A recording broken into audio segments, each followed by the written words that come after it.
Welcome back, everybody, to our podcast. I'm so glad to see that you guys are viewing in and zooming in with us. I want to talk to Jamie. What are our new subjects that we have for today? Yes. So we're going to be talking about gentle leaders, how they work, how to desensitize to them, all the fun stuff that's included in using a gentle leader in your daily life. And we're going to debunk some misconceptions on gentle leaders. But before we get into that, I think what's really interesting about we have a liquor over here, everybody. But I think what's super interesting about gentle leaders is they've always been in my training life because I started working with Debbie when I was 15, so that's all I ever knew about. But it's really becoming more popular nowadays, but you've been using it for like over 20 years. So tell me about how you learned about it when it wasn't even a popular tool. So, I started training dogs when I was 9. And back then, we had choke chains. And so, if you guys don't know what choke chains are, they're just a chain that wraps around the dog's neck. It's got two loops at the end, and they slide back and forth for correction. But they also can be dangerous. Right. And we also never trained dogs until they were at least 6 months of age. And the reason why is because puppies don't have that muscle development around the throat. Right. So choke chains became very dangerous to puppies that were under 6 months of age. So we started all of our training classes.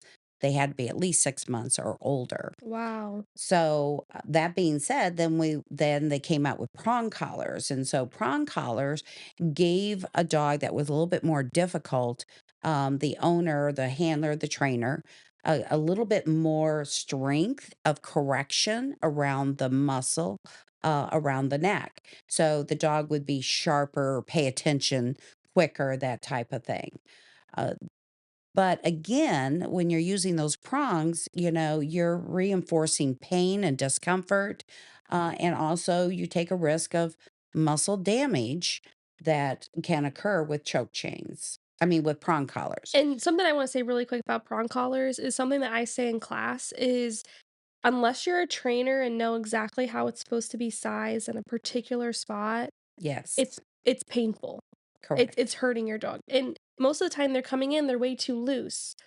They're just, like, Mhm. dragging and they're not even they're Right. You have to fit the right equipment for the right type of, so it's not reaction. user-friendly, basically. Yes, Right. yes, you just can't pick up anything, but everything has to be fitted properly. Even gentle leaders have to be fitted correctly, Correct. for to get the best, response out of them. So when I was training dogs, doing guard work, that is one of the things that we always had was choke chains, prong collars. So it wasn't till I was in my early 20s and I was at a grooming show and they were showing these gentle leaders and they were talking about how they use them to walk dogs. So I was like, oh, I was all in. I got every single size. I brought them home and I started using them in the grooming shop. And so when I was using it in the grooming shop, I noticed that I could handle dogs better, being on the grooming table, and they behaved better. And then I started applying it to my training of my dogs. And then I started using it for behavioral. And that's when it all started to click. Right. And so gentle leaders has been around for a long, long time, but we're not utilizing them like we could. And I think you're probably the only groomer I know that uses gentle leaders, and it's crazy because it's so much safer for the dog. And it's safer for the groomer too, because Yes. you're keeping the face forward if you're dealing with dogs who are more aggressive or more, maybe nippy, um, it protects the groomer, and then also, if they were to slip off of the table, it's not gonna do the same thing that, No, like there's nothing on the throat. Yes. It supports the body. So if they start to slip for some reason, you can immediately grab them and put them right back up, and there's no harm done. Right, But those grooming tables that have a loop around their neck, that's a total different story right. because they could pop their neck, they could fall, they could, break a leg by hitting the ground. General leaders is the way to go for anything. that you do with your pets, Right. but it changes the way they think. Right. And that is one of the things that I definitely want to get across to people today, because they are called in our world, not other places, but in our world, we call it a behavior modification training tool. It's the way they Think and respond. feel.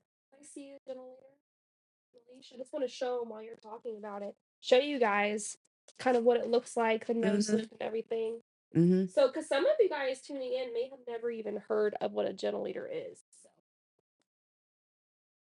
So go ahead, Debbie. Keep talking. So it's a behavior modification training tool. It's to change the way they think, they feel about their corrections or guidance, or who is actually in control. See, dogs understand that there's a pecking order. There's always one above, one below. They learn that from infancy, how they played within their pack Right. with their other playmates, or litter mates. So when they're playing this game and they actually figure out who's the leader of that pack. So let's say you have 5 puppies in a litter. There's always one that's top dog and there's one that submits to the leader of the pack. So, and then you have the ones that are in between. So, gentle leaders actually, when you use gentle leaders and you put them on, you can determine what level they are actually at with that pecking order mentality by how they respond to gentle leaders. Like some dogs, you put gentle leaders on, they're perfectly fine. Some dogs will kind of paw at it or go, "What is this?" And then they accept it. And then there's others that says, "No way, no how, you are not using this on me ever." They're flipping And they around will flip and around alligator and rolling and right, right. doing all the And numbers. all of those dogs can be modified and changed. But what it does tell you is how easy your training is going to be, like how dominant a dog is going to be, that it's going to be a little bit more difficult, that you might have to modify how you work with that dog or how you train that dog based upon their response to the general leader. So the general leader tells you a lot. But the concept of why do they act this way is what I want you to take away from this. And the concept is that how does the dog think about wearing a gentle leader? Like what causes them to accept it or not accept it? And so what happens is that the mother at infancy would correct their puppies across the head, across the nose. So they would just bite down on them and they would say no. And so that is the very first correction a puppy learns is through the mother. And so what happens is General Leaders does the exact same thing. It corrects the nose and it corrects the back of the head. So the whole head is corrected. So that being said, then then what happens is that these puppies that are in their infancy stages and they're learning how to develop, they learn a pecking order through their playmates, but they learn correction through the mother. And so gentle leaders responds to that. So when you put a gentle leader on your dog and your dog starts to act up, your dog is learning that you are top dog, that you are the leader of the pack, that you are to follow me and not just do whatever I choose to do. So, that being said, That's right. that's the importance of what those general leaders are about. And so, I think it's real important that people have a different takeaway from this, where their puppies can advance quicker. You can start training as young as 8 and 10 weeks old by utilizing gentle leaders. There's nothing on the throat. This is something that you have to be very concerned about, and that is the trachea.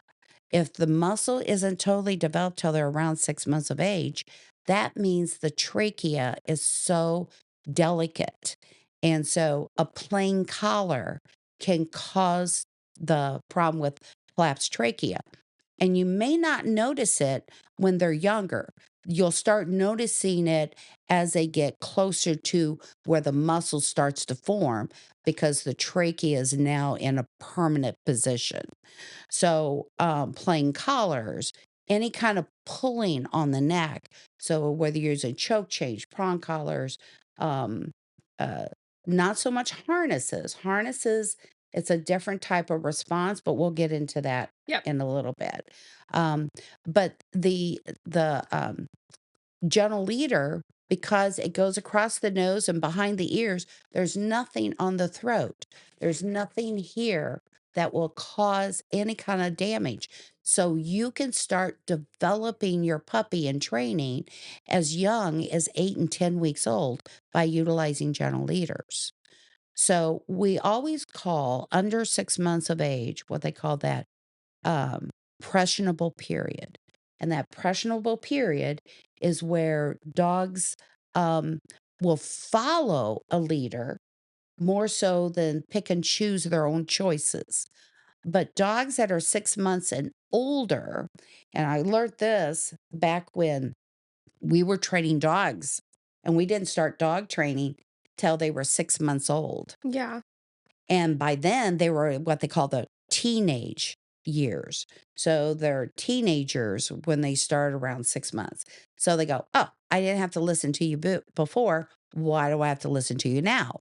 But back then, we had choke chains and prong collars. And so we had to get really physical with these dogs to be able to make a point across.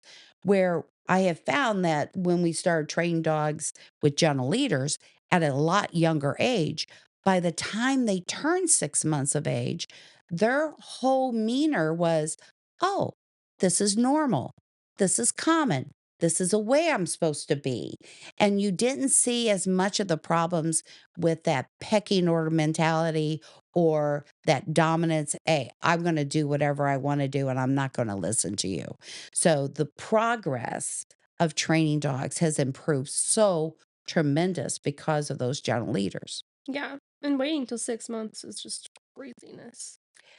Well, now we know it Right. is. No, Yeah, I'm just now we know thinking it like is. that was probably really Right, difficult. right.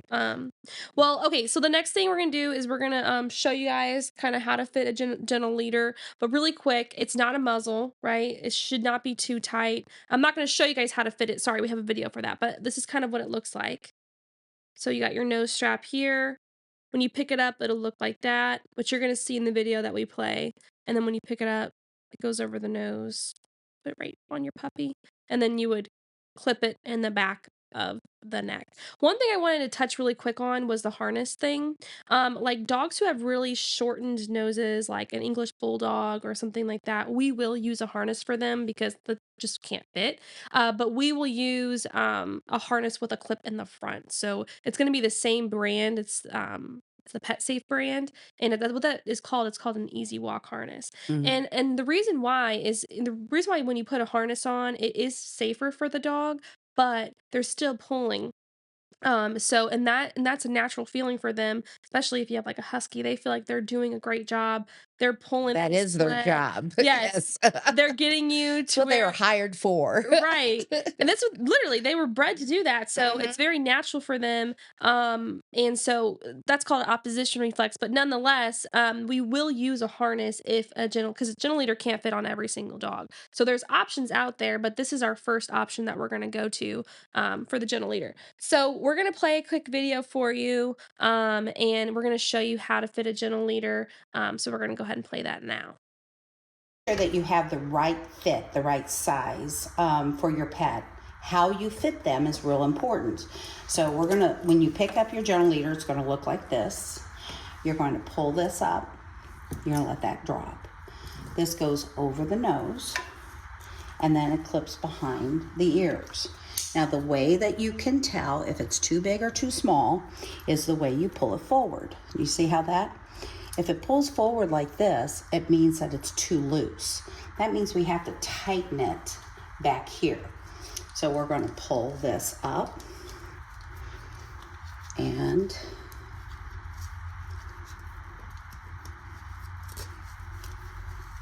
get that again. Now you can take it off the dog if you want and readjust it and put it back on. So when you're like this and you pull it forward, you see how it goes under the eye? That means it's too tight. So that means we have to loosen it from back here. So we're just going to give it a little extra space. And then we're going to test it out again. We're going to pull this forward. And do you see how this goes straight up and down? That's exactly what you're looking for. Okay? So then adjusting this underneath the chin. If you have a dog that is a dry mouth and they pant very lightly, so it's cute. Or if they have a wide mouth and they're really wide, that plays a part on how you adjust it here. So on dachshunds, they're more of a dry mouth and they're not big panters. So I can readjust this and then clip it here. Now, we want to make sure that the dog can eat, drink. So you're going to take some treats, okay? And we're going to offer him a treat. Oh, very good. Good job. Oh, yes, he likes that. Yes, let's do it this way. Yeah, there you go. See, he can open up his mouth. He can drink water. And that's what you're looking for. You're not looking for this to be tight. This is not a muzzle. You won't want this to be loose. Okay, so that way he can eat, drink, play ball. There, that's what I was looking for. Pant. See how he's panting? And he's comfortable. If it's too close, then he's going to panic. So keep that in mind. If it's too tight, he'll panic. You need to loosen it back up. He has to be able to pant where it's comfortable for him. Good boy. Very good. Good. All right. Okay. All right, guys, I'm going to show you how we're going to be walking Mr. Oscar here with his gentle leader on and our leash. In this video, we're going to be giving him some treats.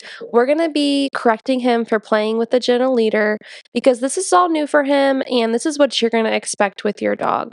So go ahead and let's take a look here. So we're walking with him. He's doing great. She's giving him some treats just to desensitize. Now, when he starts to play with that, we're going to snap and release that lead, telling him no play or no pull, giving him some treats, getting him used to it.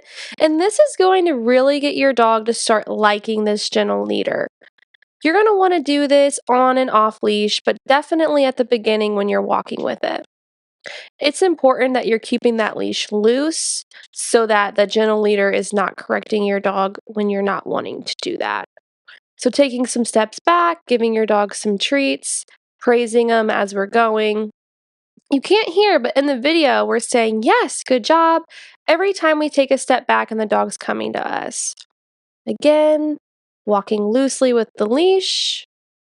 Gonna do a quick turnaround, praising the dog. He's munching on the treat while he's walking. Give him some more treats. Good boy. And you can see that beautiful bow when he sat there in the leash. That is what you want to see with that gentle leader. If your dog's not pulling, there should be no tightness on that lead.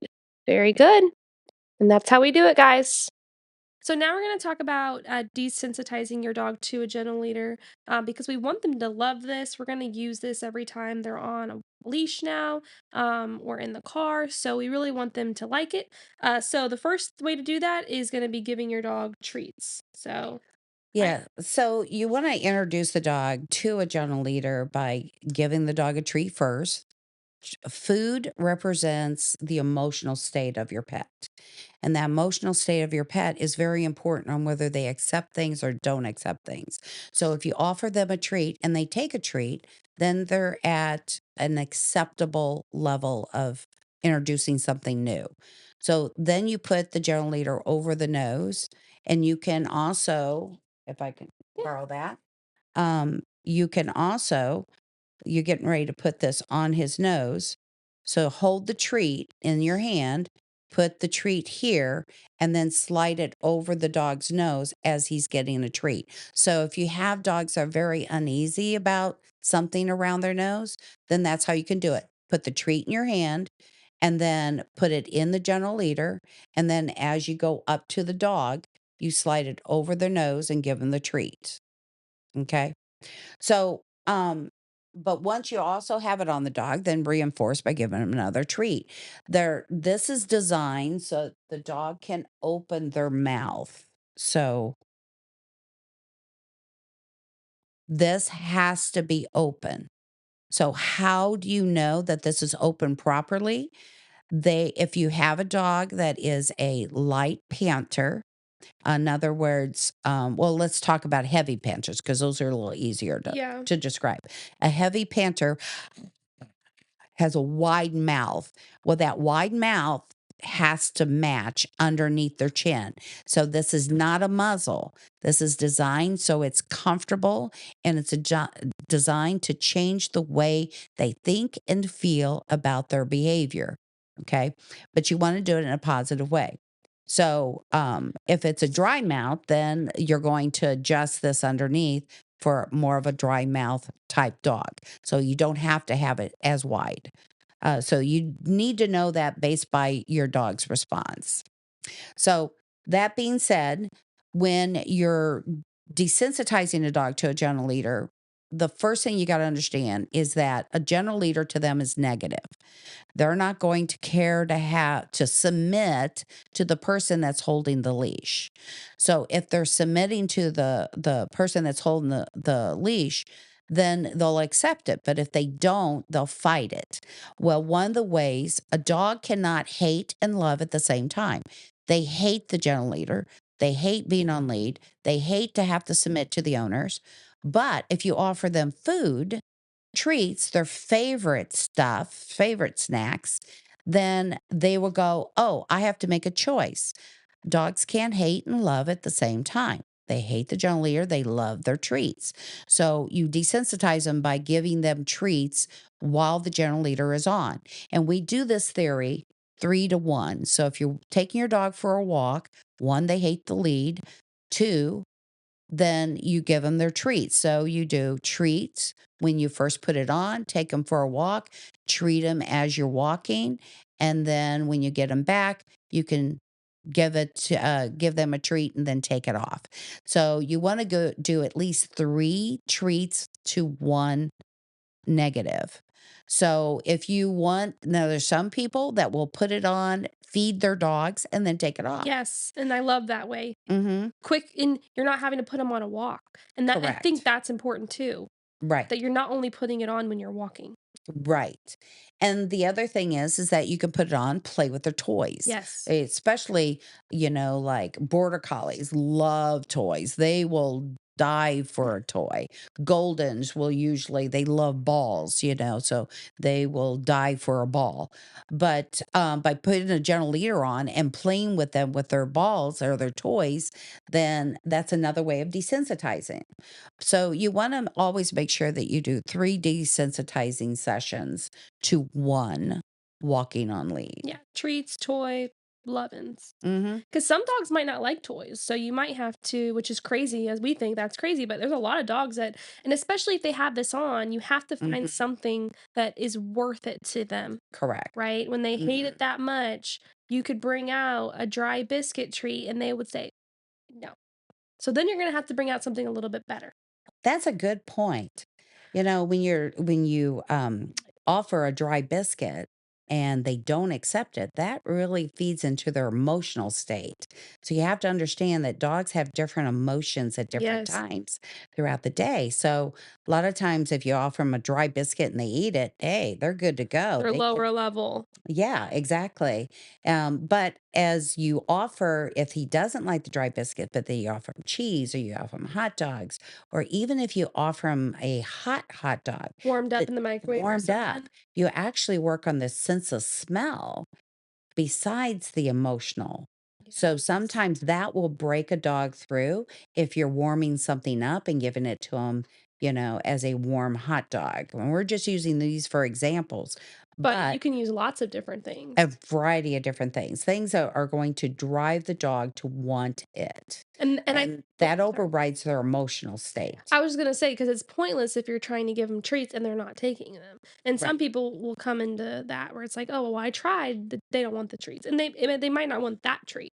But you gotta find something because we really want them to have it on and them to enjoy it. If Right. they have it on and they're just focused on getting it off the whole Mhm. time, you're not making that progress that you want. Yeah, and I always recommend that you should use something that they normally would not get, but they love to have, Yeah, like hamburger or, a hot dog or cheese or or chewing on a bully stick. Like, make bully mhm, sticks a special treat that they only get when when they have the gentle leader on. That's Mhm. perfect. Yeah, That's perfect, and especially if you do use desensitizations with gentle leaders and bully sticks or things for them to chew on, you have to supervise of that course, yeah. because it's not a muzzle.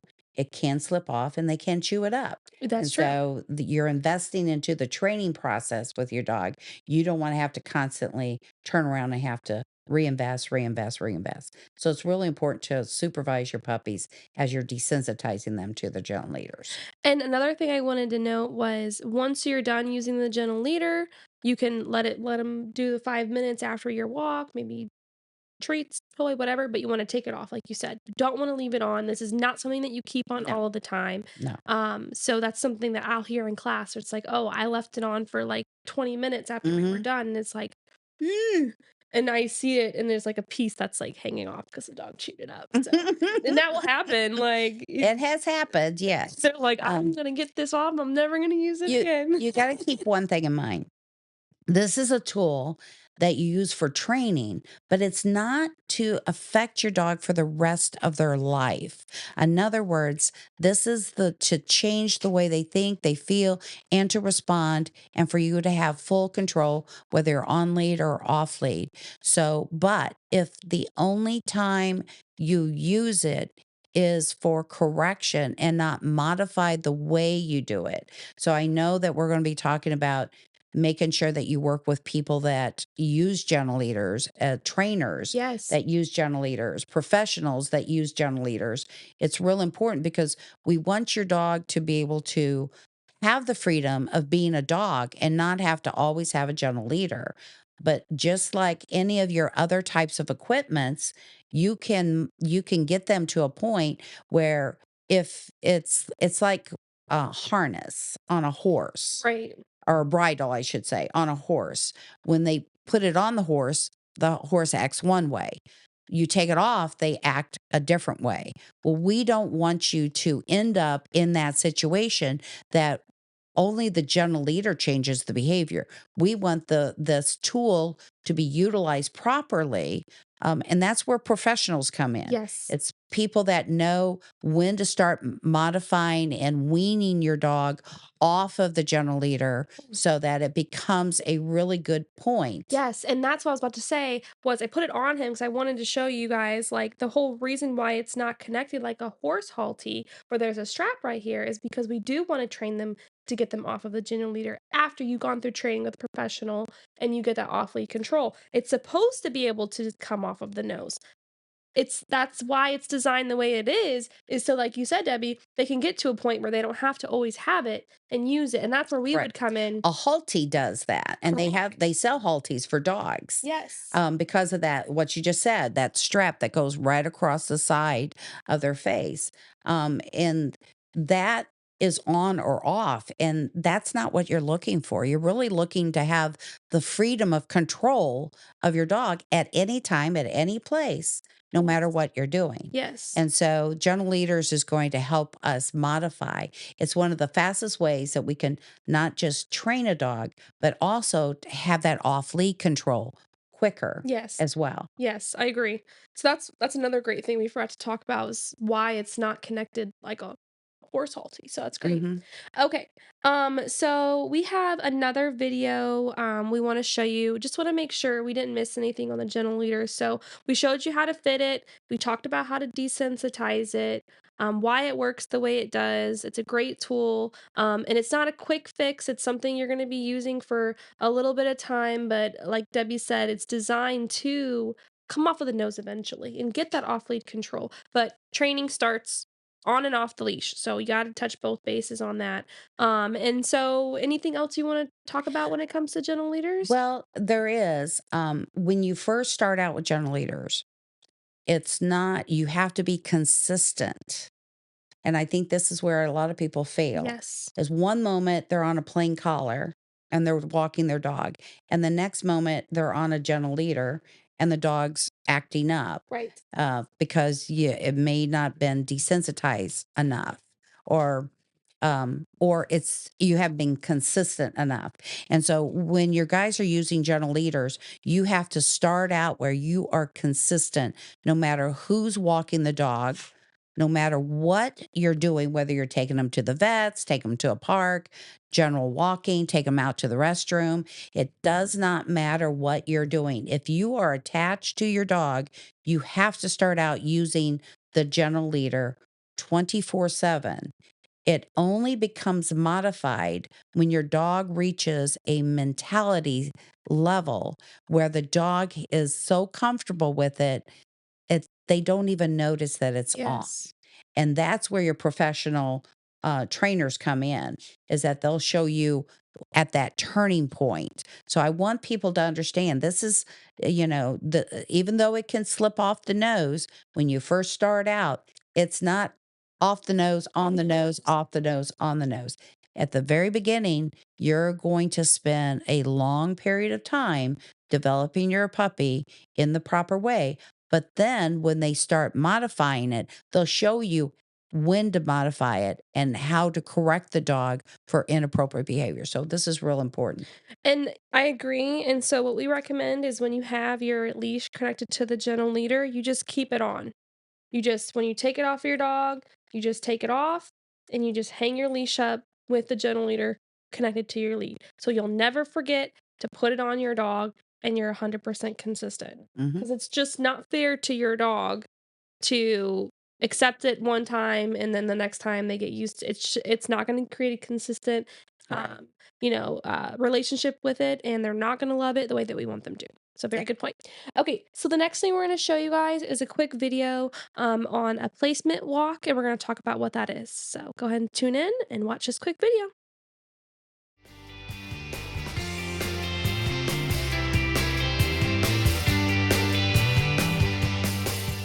Developing your puppy in the proper way. But then when they start modifying it, they'll show you when to modify it and how to correct the dog for inappropriate behavior. So this is real important.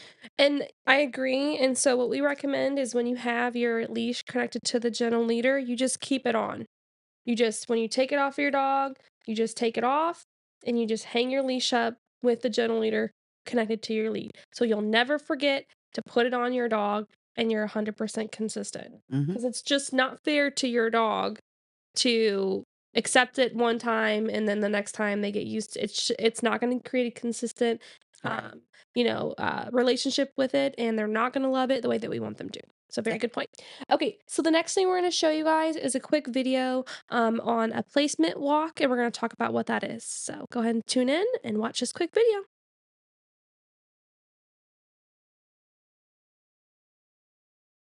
So we're going to do a placement walk with Rosie. Rosie is a 3-month-old golden retriever puppy.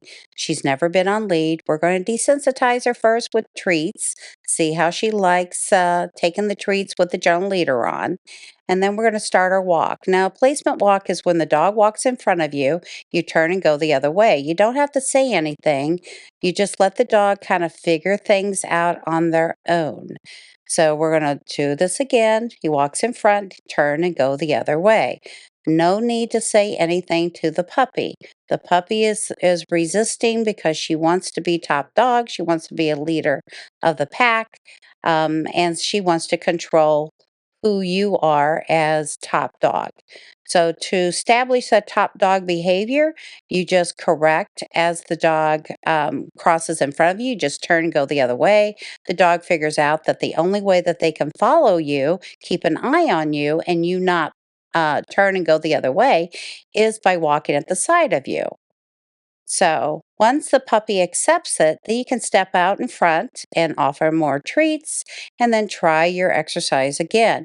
It's best to have a loose lead. If you notice, I hold the lead at the very end. If the dog challenges the trying to get all tangled up, it's okay. You can just stop for a moment, let them untangle themselves, and then start your walk again. Each time that the puppy starts to realize that he can walk without getting tangled up, then you'll start to notice that the dog will just start to follow you. So the key is they can be behind you, they can be at the side of you, but they can't be in front of you. So another exercise that you can do is that you can get in front of them and say, "Come to me," and give them a treat. Step back, come to me, give them a treat. Step back, further, come to me and give them a treat. This reinforces the come command, which is the first established training that should be done. It's one of the most important, and that is for your dog to come to you when called. So let's understand what a placement walk is. When you're taking your dog for a walk and they walk in front of you, if we go back to the pecking order mentality, the dog that walks in front of you assumes they're top dog. The dog that goes out the door first assumes they're top dog. So this is real important for you guys to get grasp this concept that a placement walk is putting your dog where the dog learns to follow you as a leader and walk freely without pulling and being out in front of you. So that being said, tell me a little bit about your experiences with the placement walk. Yeah, I love the placement walk for the beginning of my walks with dogs that I'm training, because that's pretty much the hardest part of your walk. They're so excited, and it's a great way to establish right out the gate how the walk is gonna go. So in the video you saw, you're gonna keep the leash really loose. You're gonna walk in one direction. The moment the dog goes in front, you're gonna turn around, and you're gonna continue to do that until your dog stays at your side, and it works really quick. The first couple times I started doing it years and years ago, it might have took, or even now, if it's a dog that's never done it before, it may take 4 or 5 minutes at first, and then the next time you do it, it takes less, and the next time you do it, it takes a minute. It's really cool how quickly they pick up on it and why they do it. They wanna see when you're turning, they don't want you to do that, so they're gonna pick up on it fairly quickly, so I love teaching this to people. The first thing I ask, once we established this and a client is still struggling, I say, "Are you doing a placement walk at the beginning of your walk?" A lot of times they're not, and then they're like, "I need to start doing that." Yes, Yes. you do. Yeah. So, how does that work within the brain of a dog? So, dogs are visual learners. They have to see it to understand it. And so, when you're doing your placement walk, you're not using words. Right. All you're doing is turning and going the opposite direction. With gentle leaders, they automatically will correct the dog. So you don't have to do anything. You just have to turn, go the other way, and let the gentle leader correct the dog itself. But what happens is the dog suddenly turns its head and sees that you're going a different direction. So the dog catches up with you, and the dog might pass you because he's like, oh no, I have to be in front. And then you turn and you go the other way. Well, after doing it a few times, the dog says, "Hey, I can't see you unless I walk at the side of you or I stay a little bit behind you. Then I'll see when you turn." And so the dog will naturally adjust themselves based by their visual of understanding that they can't see you turn unless they're next to you or behind you, but they naturally will start walking with you and they'll stop pulling.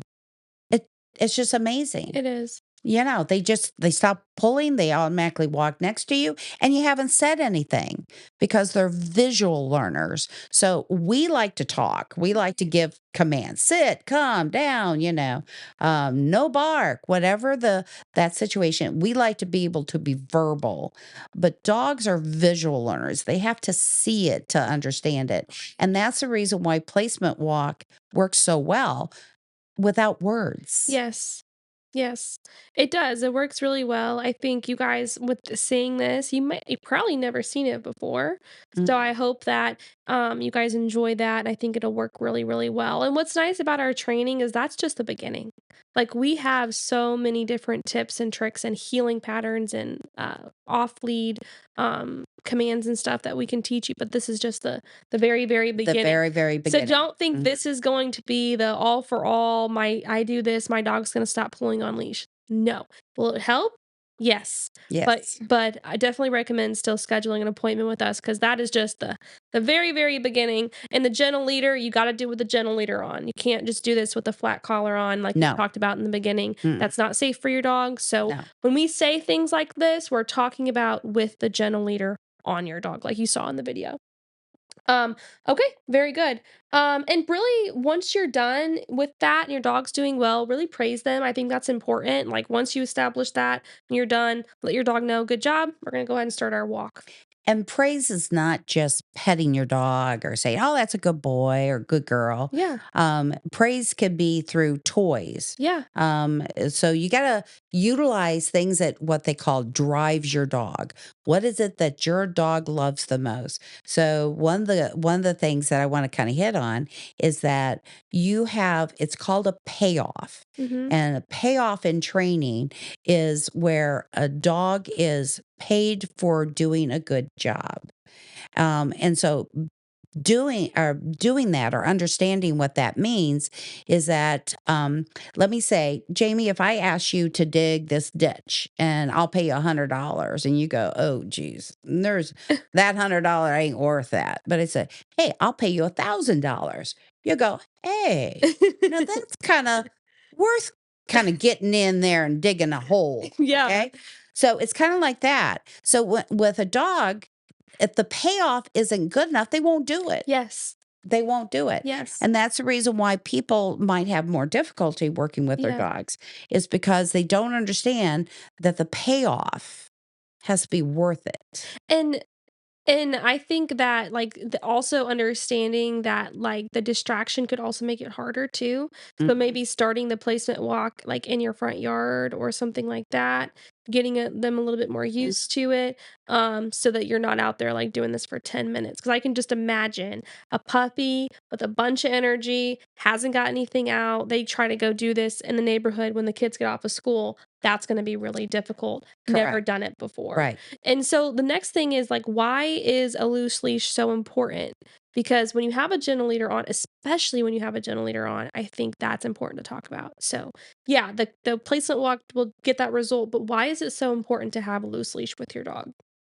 So loose leashes gives the animals the freedom of choice, but it also tells you what they're thinking about their choices. So when a dog is pulling, then they are telling you, I have to be in charge. I have to be the first one out. I have to be the first one to meet whoever's out there, or I have to protect you. So their thought process is different.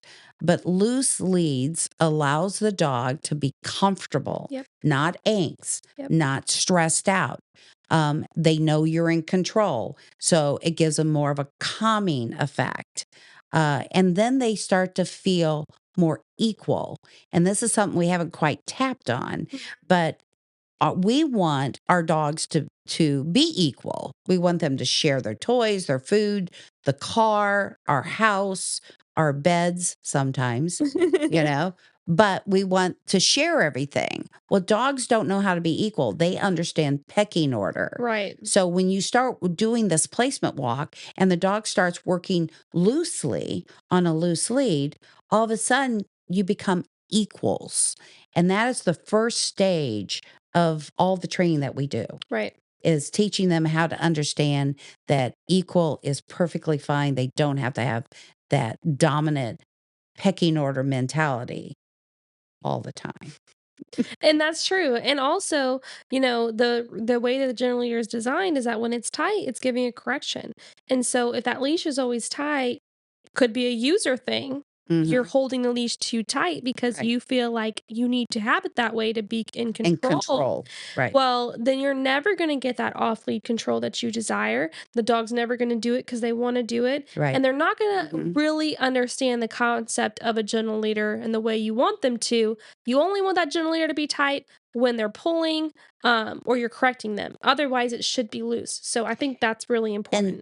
there's a difference between tight and a correction. Right. So when you tighten up something, then it restricts them of choice. A dog doesn't have a choice to change its behavior, it's forced into being in control. Yep. and most dogs resent it, Yep.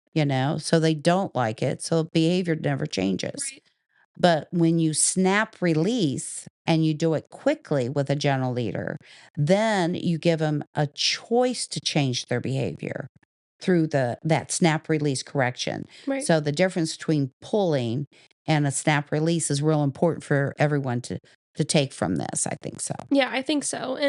And also, it when you have a tight leash, uh, again, it's gonna the gentle later on will help, but it also can cause your dog to have a reaction towards that person or whatever it might be. If Hmm. you tighten that leash really quickly, and whatever's in front of them, they're gonna think is a threat, and they're going to misbehave, and they're gonna do a reaction or bark or whatever they might do. I deal a lot with that recently where dogs are barking all the time on leash. And one of the main things is owners are insecure about how their dog's going to act. So they immediately tighten the leash and the dog starts to react. So, I mean, just for a quick story, if I'm introducing two dogs together and one's here, and I'm uncomfortable, like I feel like one of them A little a little nervous. nervous, Mm, what I won't do is pull that leash back. Because I can bet you 9 times out of 10, if you do that, what do you right. think's gonna happen? Well, they're immediately going to react to Whatever's in front. whatever's in front of them. Yes, yes. Yes, and I So, try to, like, call them or something and then reel the leash in, but yeah. it's crazy how a tight leash can make your dog. I mean, I've seen it happen. Yes. So let me tell you how I learned this. I was 17, we were doing guard training. And so if you've ever seen police dogs that, are trained and they're out there and they look like they're perfectly fine, they're around crowds, but the way they put them on site where they have to do their job is they pull back on the lead. They pull back on the collar, and so that's what we would do. We would pull back on the collar to alert the dog that what's in front of them, they have to be on guard and Mhm. their whole personality changes. Well, it relates to everything that you're saying. Yes. When you have a dog that you're taking for a walk and you say, "Oh, there's a person coming or a dog coming," and you tighten up the lead, you just told the dog to be on alert that what's coming may not be friendly. And so Right. the dog's job is to protect the owner. Yes. So when you get nervous and you tighten up, then the dog says, "Oh my God, I have to protect mom or dad, whoever it is that they're with." And they will start to bark and try and go after them, even growl, show their teeth. It's They'll true. just act up. It's true. It's And crazy. we are the trigger point of that action. Mhm. So Visual, like you said, they see it. They see, "Oh, you just pulled me back. Whatever's in front of me, I'm gonna get it." I'm gonna get I'm because gonna that's their protect. job. That's her job, Yeah, exactly, they and wanna do it's that. just a misinterpretation that people have. They want their dog to stop pulling, and not to act up, but they're the part of the cause of that behavior. And that's why talking to a trainer and us, we will pinpoint that immediately, Mhm. and you'll see a change, and that's why I love saying, "Use your voice," Right. don't get too handsy with that leash, so anyways, I love that, that was great.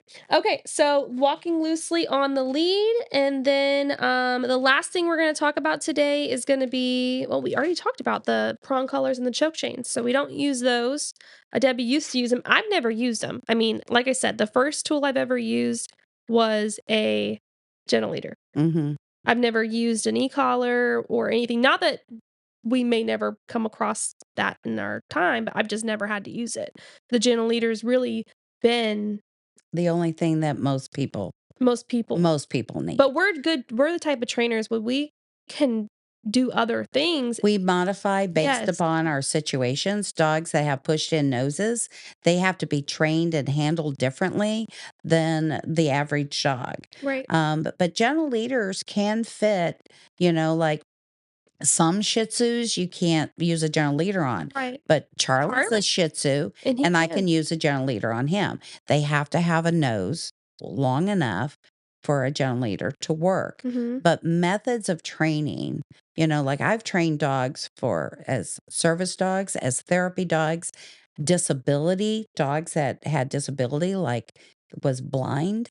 I've had worked with dogs that were deaf, Yeah. a variety of different things. And so training has a lot to do with modifying your goal, what your goal is set for, Yes. and modifying to getting to that goal. Yes. But gentle leaders are probably the quickest ways for the average dog, average pet owner to get control, to modify the way they think and feel about their behaviors, and put the power back into the owner's hands, which is what everyone wants. And it's true. I mean, that's what everybody wants. And Mm. also, I feel good about sending home that old lady that weighs probably 90 pounds with a gentle leader, knowing that she's going to be safe with her, 60-pound dog. Mhm. And that's obviously an exaggeration, but it is true. Oh, we It's get some. we do, and it surprises me every time. I'm like, "That is a Mhm. big dog for that little lady." Big dog for a little lady, yes. But it's safe for everybody. I absolutely love it. I will, they like to say, "Die on that hill of gentle leaders," because I And really, we really use it will. for everything. We do. We use it in our daycare. We use it in the grooming shop. We bathe our dogs with gentle leaders. Every dog is handled with gentle leaders when they come to our facility, Yep, and I wish every facility did this me too. because we would have such well rounded pets Because by the owners doing it, and then we utilize it whenever they're staying with us. They're in daycare, they're in boarding or grooming. We might modify it by putting it on, making a correction, and taking it back off. right. It's wonderful the way we utilize it. I think so, and I think you guys, if you watch this video, you kinda take each way that we desensitize our dog to it, putting it on, how we put it on, how to size it. You've learned it all in this video. So you do that, you go buy one. We'd love for you guys to call in next week. We're gonna have the line open. We're gonna take some calls. If you've already been using a gentle leader, maybe you didn't even know that we used them at LaBeste, you're Mhm. just tuning in, you do, or you learn from us, that would be great if you could call us, next week, and kinda tune. And we also have a pet profile that is coming in that we're actually going to, We do, I forgot about that. yeah, Yes. we're going to do a live call. Yeah, so next week is gonna be all Q&A live call stuff, so we would really love, if you guys wanted to call in and chat with us. So I will, have a number for you to call in, and if we don't answer, we're already on the call with somebody else, but we'll call you back. But otherwise, I hope you guys enjoyed this episode. We had a lot of great stuff that we talked about. I Yeah. think you guys are gonna love the videos that we put in there. We took a lot of time on those. We really wanted it to look great for you guys. So if you guys could drop a comment, drop a like, and subscribe if you haven't already. Bye. Bye.